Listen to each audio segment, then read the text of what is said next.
আপনি আপনার কুরবানির পশু নিয়ে আসছেন, না চাষ করবেন বাড়িতে, না দুধ দইবেন নিয়ে আসছেন, পুলিশ সেটা আপনাকে আটকাতে পারে না। কুরবানি কি হবে না হবে, আমি একটা খেলা খেলবো, এখন কিচ্ছু করার নেই, সময় স্বল্প। আইন হয়েছে জবাহ করা যাবে না, বলি দেওয়া যাবে না, মাথায় থাকবে তো এটা। যতক্ষণ আপনি জবাহ বলি করছেন, কারো ক্ষমতা নেই সেটাকে আপনাকে আটকানোর। সকালবেলা উঠে কেউ মন্দিরে যাবে, কেউ মসজিদে যাবে, কেউ কর্মসংস্থানের দিকে এগোবে, তার ব্যাপার। কিন্তু দিনের শেষে যেন তার পেটটা, মেহনত যেটা করছে, যেন যা ইনকাম করছে পেটে যেন ভাতটা আসে, খালি পেটে না ঘুমায়। প্রশ্ন করা দরকার শুভেন্দু বাবুকে, মুখ্যমন্ত্রীকে, যে বলুন তৃণমূলের আমলে যে পঞ্চায়েতের মেম্বার থেকে, প্রধান থেকে, সমিতি থেকে, জেলা পরিষদের যারা আছে, ওদের বিরুদ্ধে কবে কমিশন বসাবেন, চোরগুলোকে কবে জেলের মধ্যে। অনেকে বলছে তিলজলার বুল্লুজান নিয়ে কেন কথা বললো না, যারা তিলজলার বুল্লুজান নিয়ে কথা বললো না বলছে তাদের নেতার নাকে তেল দিয়ে ঘুমোচ্ছে, আর ভাঙর ভোট দিয়ে পাঠিয়েছে, বুল্লুজান আটকেছে, কোর্টের মাধ্যমে স্টে অর্ডার নিয়ে এসেছে। কিন্তু নওশাদকে দেখতে পারেনি, যাকে না দেখতে পারে তার চলন বেকা। এখন আমার পেছনে তারা পড়ে আছে, পড়ে থাকুক। যারা 2026 নির্বাচনে আমাদের ভোট দিতে বারণ করেছে, তারাই আজকে বলছে নওশাদ সিদ্দিকী কথা, তারাই আমার আজকে সমালোচনা করছে। করতে দিন তাদের। এখন তাদের পেমেন্ট আসছে কি বলতে পারবো না, কালীঘাট থেকে আগে পেমেন্ট আসতো, এখন আসছে কি বলতে পারবো না, হয়তো বিনা পেমেন্টই চালাচ্ছে। লোকাল থানা ওটা দেখছে তো, ইমাম সাহেবদেরকে তো বলেছে, তো লোকাল থানা আছে, ইমাম সাহেবদেরকে বলেছে, সব দেখেছে তোরা। দেখুন এখন সময় স্বল্প,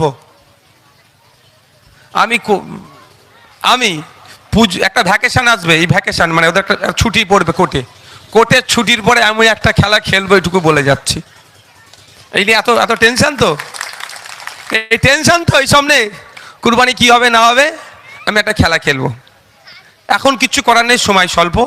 কোর্ট একটা অর্ডার, আমার গাড়িতে অর্ডার কপিও আছে, 1950 সালের আইন ছিল, 2018-তে একটা মামলা হয়েছিল, তার বেসিসে যে গাইডলাইন দিচ্ছে, যেটা আইন আছে, আইনের বাইরে আমি যেতে পারবো না, সেটাকে মান্যতা দিয়ে চলবেন। তবে একটা কথা আমি জোর গলায় বলে যেতে পারি, আপনি আপনার কুরবানির পশু নিয়ে আসছেন, না চাষ করবেন বাড়িতে, না দুধ দইবেন নিয়ে আসছেন, পুলিশ সেটা আপনাকে আটকাতে পারে না। আইন হয়েছে জবাহ করা যাবে না, বলি দেওয়া যাবে না, মাথায় থাকবে তো এটা। যতক্ষণ আপনি জবাহ বলি করছেন, কারো ক্ষমতা নেই সেটাকে আপনাকে আটকানোর। বুঝতে পারছেন কি বলছি, এটুকু মাথায় রেখে দিন। তবে একটুকু কথা, বিতর্কে জড়ানোর প্রয়োজন নাই, বিতর্ক করতে চাইছে। এখন প্রশ্ন করা দরকার শুভেন্দু বাবুকে, মুখ্যমন্ত্রীকে, যে বলুন তৃণমূলের আমলে যে পঞ্চায়েতের মেম্বার থেকে, প্রধান থেকে, সমিতি থেকে, জেলা পরিষদের যারা আছে, ওদের বিরুদ্ধে কবে কমিশন বসাবেন, চোরগুলোকে কবে জেলের মধ্যে ঢুকাবেন। তার পরিবর্তে কি করাচ্ছে সেটা না প্রশ্ন ওঠে, কারণ ওনার পুরাতন একটা ভাব আছে, জানেন তো, পুরাতন প্রেম বলে মাঝে মধ্যে চেগে ওঠে। পুরাতন প্রেম নয়, 2020 সাল পর্যন্ত প্রেম করেছে, মানে একসাথে ছিল, এখন ডিটাচ হয়েছে, তো পুরাতন প্রেমকে ভুলতে পারছে না, ওই জন্য তো দুর্নীতিগ্রস্তগুলোকে জেলে ঢুকানোর দরকার। তার পরিবর্তে এখন এই নিয়ে আপনাকে মজিয়ে রাখতে চাইছে। প্রশ্ন করা এখন দরকার যে কবে শিক্ষক নিয়োগ হবে স্কুলে, কবে। এই আমাদের দেখছিলাম একটা হসপিটালে রাজ্যের এক মন্ত্রী মহাশয়া গিয়ে চিৎকার চেঁচামেচি করছে, এইটা নয় কেন, সেইটা নয় কেন, হ্যান কেন না কেন, খুব ভালো কথা। কিন্তু সুইপার যারা, পরিষ্কার যারা করবে, প্রায় 40% শূন্য পদ আছে। পরিষ্কার করার লোক লাগবে তো, তবেই তো পরিষ্কার হবে। এই যে আমি এখানে এসে বক্তব্য দিচ্ছি, এটা যদি না আমার লোক থাকতো তৈরি করার, তাহলে এইগুলো থাকতো কি, মাইক থাকতো, তাহলে আমাকে সে এমনি খালি মুখে বলতে হতো। তো সুইপারই তো পরিষ্কার করবে, 40% এখন সুইপার শূন্য পদ আছে। তাহলে ওনার উচিত ছিল হসপিটালে গিয়ে ওই ডায়লগ বিনিময়ের সাথে সাথে ঘোষণা করে দেওয়া যে আগামী 3 মাসের মধ্যে যত শূন্য পদে সব পূরণ হয়ে যাবে। এই প্রশ্নটা করার সুযোগ দিচ্ছে না, আপনাকে এখানে মজিয়ে রেখে দিয়েছে। প্রশ্ন করতে হবে ফেক ST/SC সার্টিফিকেট কবে বাতিল করবেন, প্রকৃত যারা এসসি দলিত হিন্দু যারা, তাদেরকে বাদ দিয়ে নকল দলিত হিন্দু সেজে প্রকৃত দলিতদের অধিকার কেড়ে নিচ্ছে, চাকরিতে, উচ্চশিক্ষায়, সংরক্ষণে। প্রশ্ন করা তো দরকার এখন, সেটা তো বলা দরকার, ওনার ঘোষণা দেওয়া সব বাতিল, নতুন করে হবে, কিন্তু সেটা খুঁজে পাওয়া যাচ্ছে না। তো আমাদেরকে ভুললে চলবে না, রুজি রুটির লড়াই আমাদের বাঁচাতে হবে। মানুষের অধিকার, সকালবেলা উঠে কেউ মন্দিরে যাবে, কেউ মসজিদে যাবে, কেউ কর্মসংস্থানের দিকে এগোবে, তার ব্যাপার। কিন্তু দিনের শেষে যেন তার পেটটা, মেহনত যেটা করছে, যেন যা ইনকাম করছে পেটে যেন ভাতটা আসে, খালি পেটে না ঘুমায়, সেটা আইএসএফ বামপন্থীরা দেখবে। এই জন্যই তৃণমূল বিজেপির সাথে আইএসএফ বামপন্থীদের এইটা পার্থক্য। আমরা ভাঙড়ের মাটি, সম্প্রীতির মাটি, ঐক্যের মাটি। আমি বিধায়ক হিসাবে গুটি কয়েক কথা বলবো। ভাঙড়ের মাটি সম্প্রীতির মাটি, ঐক্যের মাটি। আমি জোর গলায় বলি, ভাঙড়ে হয়তো রাজনৈতিক ঠেলাঠেলি হয়েছে, রাজনৈতিক হিংসা হয়েছে, ভাঙড়ে কিন্তু আমরা সম্প্রীতিকে বিনষ্ট হতে দিইনি। তো এটা আমাদেরকে ধরে রাখতে হবে। এই রবি ঠাকুরের মাটি, কাজী নজরুলের মাটিতে কোনো রকম সাম্প্রদায়িক শক্তিকে আমরা জায়গা দেব না। মানুষ পরিবর্তন চেয়েছিল, তৃণমূলের হাত থেকে পরিত্রাণ পেতে চেয়েছিল। বড় শক্তি হিসাবে অনেক মানুষ বিজেপিকে গ্রহণ করেছে, কিন্তু বিজেপিকে মানুষ ভালোবেসে গ্রহণ করেনি।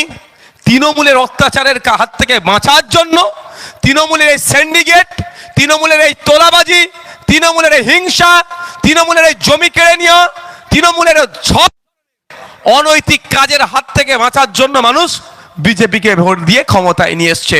তাই আমাদের কাজ হবে যে সরকার যেটা চলছে, সরকার যাতে সঠিক চলে সেই নজর রাখা। গতকালকে বিধানসভাতে আমি একটা বিষয়, শুভেন্দু অধিকারীর ভালো বিষয়টাকে আমি স্বাগত জানিয়েছি। তৃণমূলে তো বাটপারের দল, চোরের দল, ওদের সহ্য হয়নি। কি আমি স্বাগত জানিয়েছি, বিধানসভার মধ্যে বিধায়করা কি বলছে না বলছে এতদিন জানা যেত না, ডাইরেক্ট জানতে পারতেন না। আমি অনেক আগে বিধানসভায় দাবি তুলেছিলাম, পাবলিক ডোমিনেও দাবি তুলেছিলাম যে বিধানসভায় বিধায়করা কি বলছে সরাসরি রাজ্যের মানুষ দেখুক। তো গতকালকে শুভেন্দু অধিকারী মহাশয় অর্থাৎ রাজ্যের মুখ্যমন্ত্রী বললেন, এবার থেকে বিধানসভায় বিধায়করা কি করছে না করছে সরাসরি দেখতে পাবে।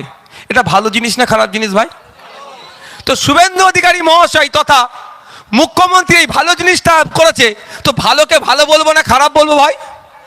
আর দাবিটা তো আমাদের দীর্ঘদিনের, তাই উনাকে ধন্যবাদ, মানে কি এটাকে কৃতজ্ঞ জানিয়েছি, ওয়েলকাম জানিয়েছি যে এই যে ব্যবস্থাটা নিয়ে আসছেন এটাকে স্বাগত জানাচ্ছি।